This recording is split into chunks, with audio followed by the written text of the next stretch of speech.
Some of the deepest wounds don't come from strangers. They come from family. And sometimes from the very people that are supposed to be protecting you. From the ones who stayed physically present but emotionally unavailable. The ones that watched what was happening, understood more than they admitted, and still chose silence. Because silence can look like loyalty. It can look like keeping the peace.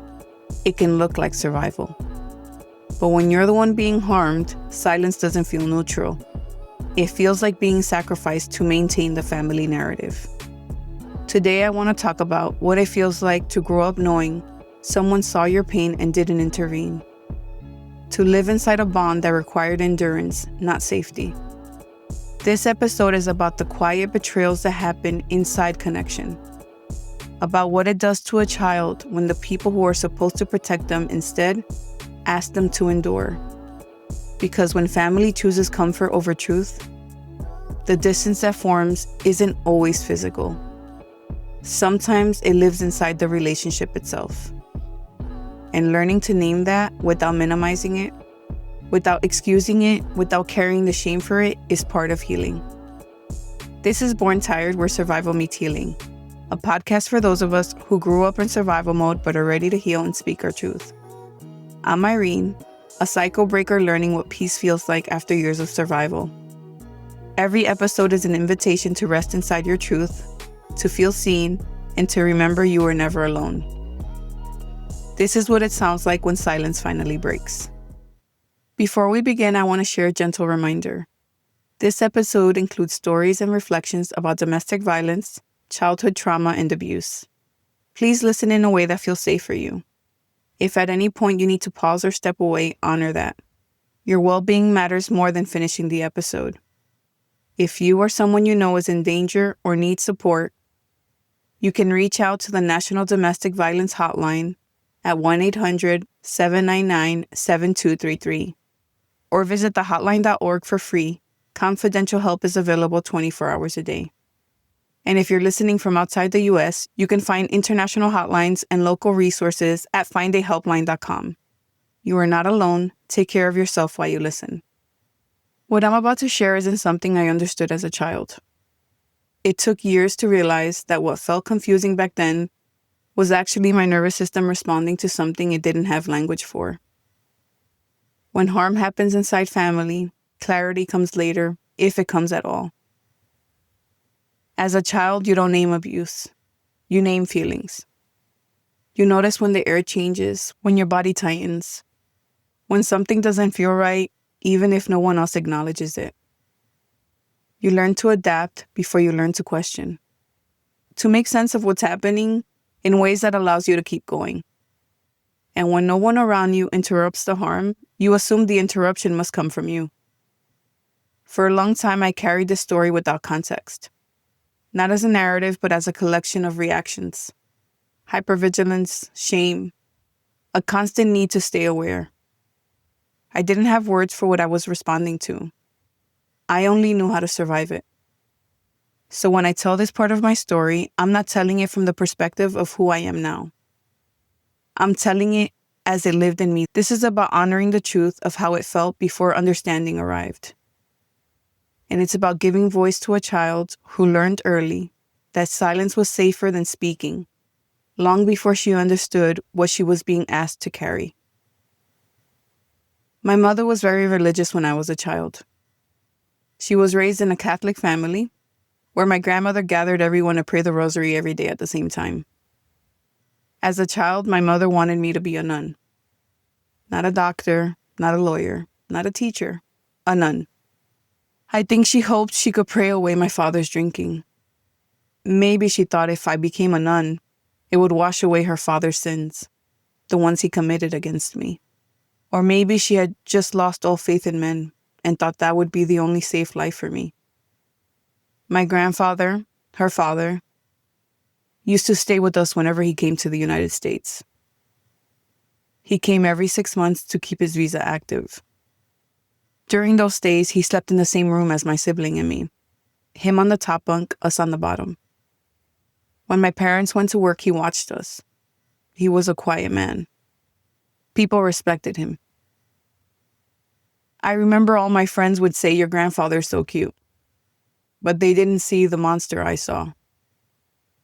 He was the first of many men in my family who would violate me in that way. I used to put my sibling to sleep by singing the ABCs. I lied next to them, patting their back until they drifted off. I dreaded those moments, because once they were asleep, I knew what would happen next. During the day, he waited for nap time.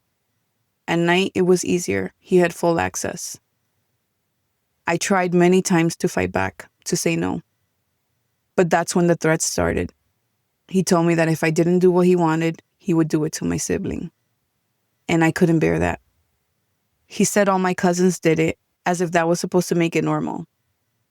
Eventually, I stopped fighting. He told me not to say anything to anyone, or I would be in big trouble. I still remember the first time my mother walked in and saw him abusing me. For a second, I thought, thank God, this is over. But instead, she turned around and closed the door behind her. For years, I tried to make sense of that moment. As I got older, I convinced myself that's why she was always so cold towards me, because I wasn't pure anymore. As a child, you always find a way to blame yourself. Looking back now, I realize I was the perfect prey for all of them. My father was drunk most of the time. My mother was in survival mode, barely holding on. I was just a little girl, too scared to speak, too ashamed to understand, too desperate to protect everyone else but myself. No one was watching me closely enough to notice the signs. No one questioned why I changed, why I flinched, why I didn't sleep. I remember in second grade during one of his days, my teacher asked for a parent-teacher conference. She told my father she was concerned because I kept falling asleep in class. Predators can sense when a child is unprotected. They know when the adults in the home are too distracted, too broken, too consumed by their own pain to see what's happening right in front of them. And in my home, there was always chaos. A perfect cover for silence. Years later, I would understand that my home wasn't just unsafe, it was unstable. The adults around me were unraveling in ways I couldn't name yet. My mother had her first schizophrenic episode when I was 10 years old. It was terrifying. She was hearing voices, and many of them told her that her father was an evil man, the devil. After that, he stopped staying with us when he came to the US. And the abuse stopped. I still saw him occasionally at family gatherings and holidays. Moments where pretending was expected. I was careful. I made sure I was never alone with him. I stayed in rooms with other people. I watched exits. I kept my body alert. Even though the abuse had stopped, my awareness never did. The last time I saw him, something in me shifted. I was done pretending. I didn't greet him. I didn't say hello. I didn't perform politeness. I walked right past him. He looked confused. And I looked at him, not with fear, not with shame, but with memory. I wanted him to know that I remembered, that I hadn't forgotten, that what he did still existed. For a moment, he held my gaze. Then he looked away and he looked down. That was the last time I ever saw him. Decades later, when he passed away, I thought I'd feel relief. But instead, it brought everything back to the surface. Many of my relatives who knew what he had done because I told them posted about him on social media. They shared their sadness, called him a good man, spoke about how much they miss him. So I thought either they don't believe me or they're okay with him being a predator. That realization felt like another betrayal. It showed me how denial protects abusers, how silence becomes loyalty, and how truth tellers are often left standing alone. I ended up blocking all of them out of self-preservation, because healing sometimes means choosing peace over pretending. Not long after his death, my mother was hospitalized. We all thought she was gonna die. My sibling was crying, heartbroken at the thought of losing their mother. And I just stood there, thinking about that door. For a long time, I pretended that moment never happened. The only person I ever told was my husband, because even saying it out loud broke my heart. That she would allow that to happen to me. I later found out he had abused others. When you step back and put everything together, a pattern becomes visible. Harm moving through generations, unchecked and unnamed. My grandfather's abuse, my father's violence, my mother's illness and her inability to protect me. I understand now that she was surviving her own pain, but understanding does not mean carrying the cost of it. I spent my childhood trying to save her, trying to be the steady one, trying to hold things together. But the truth is, I should have never been her protector. I should have been protected. Multiple things can be true at once.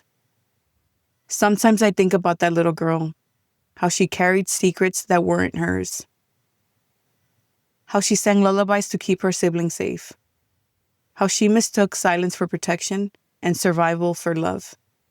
For so long, I thought what happened to me defined me, that enduring it meant I was broken, tainted, unworthy of love.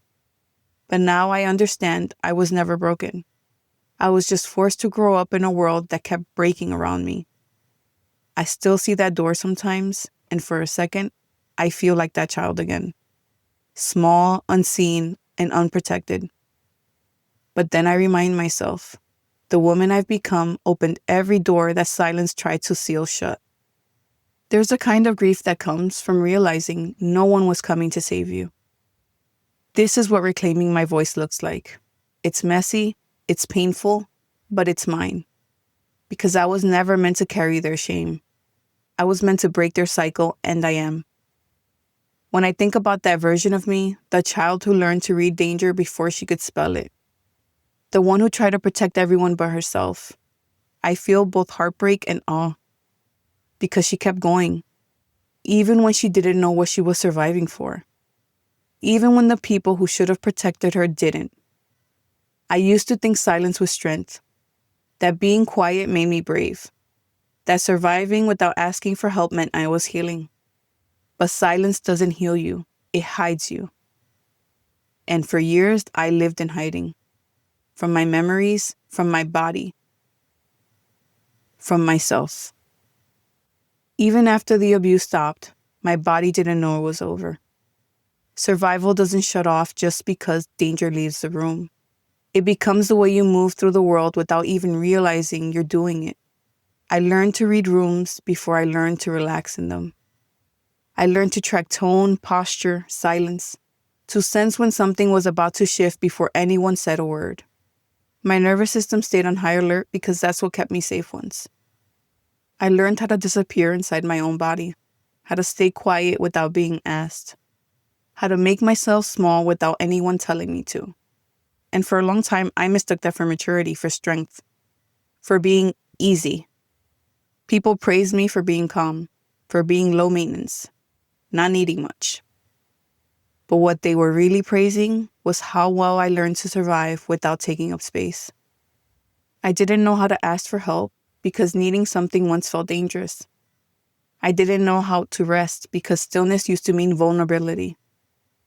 I learned to anticipate other people's needs before they ever voiced them, to manage emotions that weren't mine, to become whatever kept the environment stable. And no one told me this wasn't intuition, it was conditioning. The hyper-awareness wasn't a gift. It was the cost of growing up without safety. I carried that into adulthood, into relationships, into motherhood, into how I loved, into how I disappeared when things felt overwhelming. I thought love meant endurance. I thought closeness meant self-sacrifice. I thought being needed was the same as being valued. Because when you're taught early that your role is to absorb harm quietly, you don't immediately recognize environments that ask you to keep doing that. Healing didn't arrive all at once. It arrived in moments. When my body reacted before my mind could explain why. When I felt unsafe without clear reason. When my chest tightened even though nothing was happening. And slowly, I started listening instead of overriding it. I started realizing my body had been telling the truth long before I had language for it. That it wasn't broken. It was remembering what it took to survive, remembering what it cost. And that's when healing shifted. Not because the past disappeared, but because I stopped asking my body to pretend it never happened. I stopped shaming myself for the ways I adapted. Stopped calling myself guarded, distant, and difficult. I began calling it what it was. A child doing the best she could in an environment that required too much of her. That realization softened me. Because once you understand how survival shaped you, you start choosing something else. You can learn how to rest without waiting for permission. How to say no without explaining your entire history. How to stay present without scanning for danger. That's when living begins. There's a part of me that still grieves my mother. Not just the mother I lost to illness, but the one I never truly had. The one who might have stopped him. The one who might have seen me. And I've learned that grief like that never really ends. It just softens when you stop trying to make it make sense. I searched for reasons that would justify her choices. But there is no reason that could undo that kind of pain. So I stopped asking why, and I started asking what now? What do I do with this story? How do I carry it without it carrying me? And for me, the answer was truth. Speaking it, owning it, letting it breathe. Every time I tell this story, the little girl inside me stands a little taller. Because she knows now that door that once trapped her isn't locked anymore. There's a kind of power that comes when you realize you don't need permission to heal. When you stop waiting for someone else to open the door and you do it yourself. I come from a lineage of women who endured, who prayed through their pain, who loved through their fear, who mistook silence for peace. But endurance is not the same as freedom, and I refuse to pass that version of survival down. My healing will sound different. It will look like boundaries, like rest, like softness that doesn't have to be earned. I spent years believing I had to be unbreakable. Now I know strength doesn't mean staying untouched by pain. It means finally letting yourself feel it. Because that's where transformation happens. Not in holding it all together, but in breaking open. So when I think of that little girl now, the one behind the closed door, I tell her, you can come out now. You're safe. You were always worthy of love, even when no one gave it to you. And every time I say those words, something inside me settles. Like the part of me that was waiting finally gets to rest. This is what breaking the cycle looks like. Because I was never the sin that needed cleansing. I was the truth that needed to be seen. And now I see her fully. As the child who stayed silent to survive, and as the woman who speaks now so she can live. If this episode resonated with you, please share it with someone who might need it. And take a moment to leave a review wherever you listen. Your review helps more people find the podcast and reminds others they're not alone. Don't forget to subscribe or follow the show so you never miss an episode. You can also join me on Substack, where I share weekly reflections and gentle reminders to help you feel less alone on your healing journey. You'll find the link in the show notes. If you'd like to connect beyond the podcast, you can find me on Instagram and TikTok at Born Tired Podcast. I'd love to hear what resonated with you. And if you'd like to support the podcast, there's a link there to buy me a coffee. Thank you for being here, for listening with an open heart. Most of all, remember this: your story matters, your voice matters, and you are not alone.